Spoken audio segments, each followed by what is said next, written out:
তিনজনকে আমরা আসামি গ্রেফতার করে তাদেরকে আইনের আওতায় আনি, তাদেরকে আমরা কোর্টে চালান দিয়েছি এবং এর সাথে জড়িত অন্যান্য যারা আছে আরো আছে 3 থেকে 4 জন অজ্ঞাতনামা, তাদেরকেও আমরা আইনের আওতায় আনবো অতি দ্রুতই। আমাদের পুলিশ সুপার স্যারের নির্দেশনায় আমাদের কাজ এখনো চলমান রয়েছে, তদন্ত কাজ অব্যাহত আছে।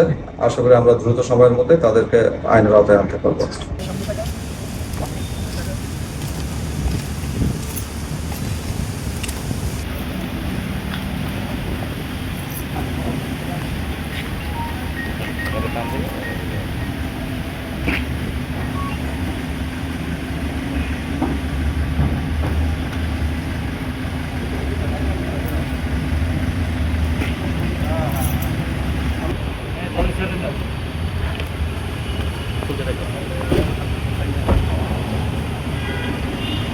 আপনি তারা দেখুন